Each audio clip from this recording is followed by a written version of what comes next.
My most popular series on this channel is the Should You Play, where I take a look at tabletop miniature games, board games, try and break down some of their biggest selling points or biggest points of the game, and then leave it to you guys to decide whether they're positives or negatives. A lot of the games I have covered have been some of my favorite games, and some of them I still play to this day. So I thought, why not revive it with a series called Should You Still Play Various Games? In this one, we're taking a look at Heroclix, a WizKids miniature game in which I've been playing 11, 12 years at this point, which is a good chunk of my life. That's a third of, well, over a third of my life, which is testament enough itself. But we're going to talk about the game, talk a little bit about how it is in the year of 2026 going forward and what to expect.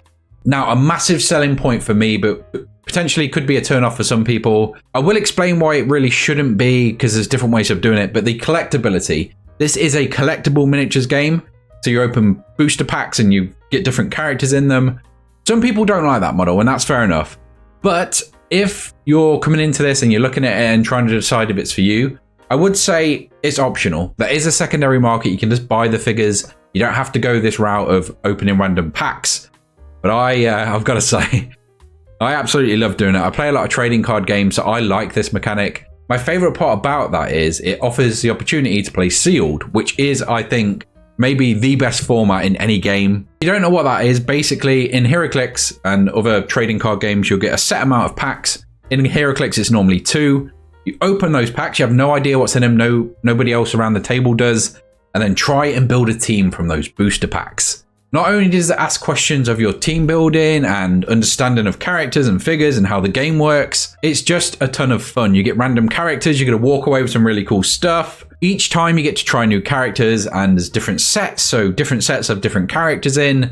It really is. If you've never played a seal before, I'd recommend that is the best way to get into Heroclix as well. Everyone's super friendly there. It's a very fun format. Everyone is focused on trying to have a good time and pull cool stuff, which is what games should be about. Now, I did mention there is an alternative to that. So there is a secondary market, and it's bigger in some areas, like in the US, it's absolutely booming. Although that is a massive point for me, I think the biggest selling point of this game is the sheer amount of licenses they've had in the past and current.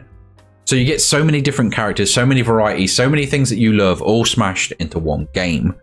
I still don't really know how they juggle these licenses, or how they're like, no other game has a fraction of the combinations this game has. From the top of my head, I'm going to name as many as I can. I guarantee I miss a ton, so drop them in the comments below, whatever I miss. But there's Alien vs Predator, there's Halo. Whilst you're down there, let me know what you think of Heroclix. Let me know if you used to play, you still play, you're just getting into it. I would love to hear and love to help. There will be a lot more Heroclix stuff coming on this channel. It used to be all I posted. I sort of moved into other games as well, and I just want to bring it back, so there is stuff. There's been a bit of a resurgence in the UK recently, so it's very exciting to get back to some Heroclix. Anyway, this list, okay, I'll do it as good as I can. So there's Alien vs Predator, there's Gears of War, Halo, Street Fighter, there's Star Trek, Teenage Mutant Ninja Turtles, there's Beetlejuice, Marvel and DC, which are the big ones. There's Yu-Gi-Oh! There's just so many combinations. Honestly, that list is probably only half of it. They've recently added stuff like Tom and Jerry, and Power Rangers are coming. They did D&D recently, one of my favorites. They got cryptids, they've got like urban legends stuff. They've got so many variations of characters where you can build, and they all combine. So you can build teams with Red Ranger, with Spock, with there's Lord of the Rings, with Aragorn and Superman, and there's so many combinations to make it just such an interesting game. And like I say, you will get that with no other game. On top of that though, to develop the point, the main focus is definitely Marvel and DC. And within those, if you're a comic book fan, this is the game for you. You can read a comic book, come to Heroclix and find those characters. Now, I don't mean read a comic book and it's got Hulk in and you can find a variation of Hulk. You can probably find that Hulk you've just read about in Heroclix. There's so many variations. There's hundreds of Hulks at this point. There's so many options to find characters straight from the comic books. Those really niche ones. Maybe you think, oh, I'm never going to find this Superman, but you probably will. There's KC Superman. There's Deceased Superman. There's Black Lantern Superman. There's Red Sun. There's Bog Standard. There's Cyborg. There is so many variations of every character. And again, that list isn't doing justice just how many Supermen there are. Supermans. how many of those figures there are. I think the final thing worth mentioning is the gameplay. So if you're into the fluffy side, the comic book side, you just want to see those teams from the comic books on the table, then you can do that. There's, like I've already mentioned, there are game types, there's formats which facilitate that a little more than others.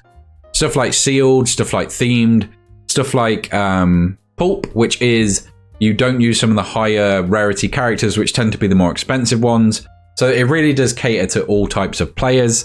And if you're finding a group for this game, normally on a weekly meet, you're not going to have those hyper competitive games focused on team building and trying to break rules and trying to build something more competitive. Normally you will get those sort of theme nights. Maybe you'll do a certain comic book, or if it's Halloween, you'll do something for that. It is, in general, quite a fluffy game. However, the competitive side is very, very crunchy. So that's either going to be a plus or a negative. There is a lot of rules, and there's a lot of rules where you would think you've learned it one way, and there's very small things that means it's another.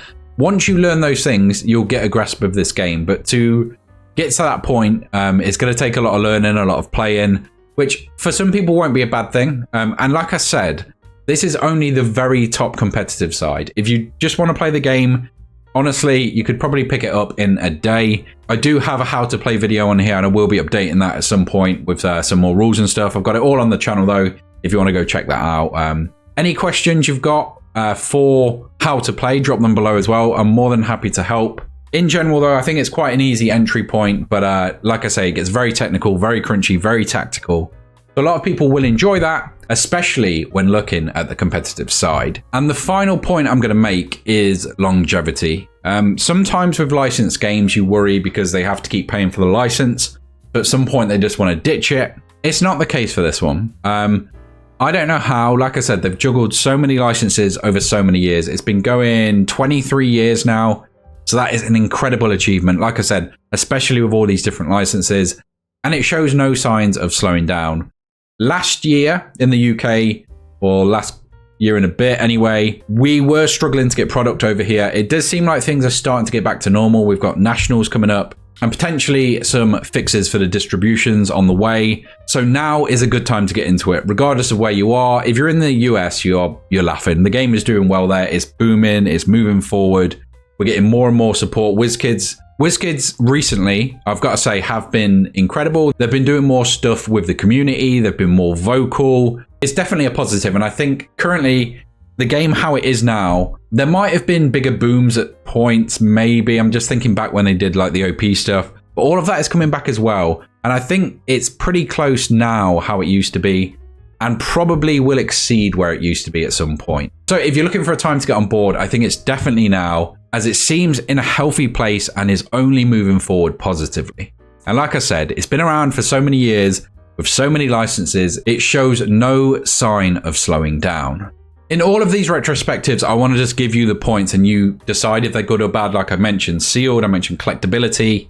I've just stated the points as facts. However, at the end of the video, I do want to try and pick out some stuff for the game which I would improve or maybe not necessarily like. I think no game is perfect. There's always going to be little things in each game. And for me, the one for this one, even though I mentioned it as a positive of the opening stuff and having fun formats around it, but the collectability side, it can be frustrating. So you either open bricks and hope to find characters you want, or you have to trade for them or buy them. Now the buying side's fine. But like I said, this last year, we've struggled to get product here. So it's made it very difficult to find characters you want. Obviously, depending where you are, that's not an issue. But some places it is, and sometimes it can be difficult or very, very expensive to find those figures that you want. I think that's just part of the game, though. It's part of the design. Unfortunately, it just comes with collectible games. It's the same with card games. And honestly, I think they have been combating that well with a thing called Iconics, which is where they do one-offs in different IPs. Like we've seen Beetlejuice, we've seen Sandman, we've seen Power Rangers come in. A ton of different stuff where you get these one-off boxes, you know what's in the box, and I do actually quite like that. And they've been doing more and more of it. So it's a positive sign. I thought I should probably mention something I have gripes with, and like I say, from the other points, take what you want from them. If they're a positive or a negative, I think mainly they're a positive. There's definitely stuff you can take either way in there. Other than that, though, I don't know what else I would say negatively about it. If I did this video last year, it could have been very different, but I'm getting around to it now. Other than that, honestly, too much fun. Is that what you want to hear? Too much fun? Can't carry all this fun around? I don't know. That's Heroclix. Let me know what you think of it in the comments below. Let me know if you still play. Let me know if you are trying to get into the game. If you need any help, like I say, drop it in the comments. More than happy to help, and I'm sure everyone else will be as well. That's all I've got for this episode, though, so I will catch you in the next one.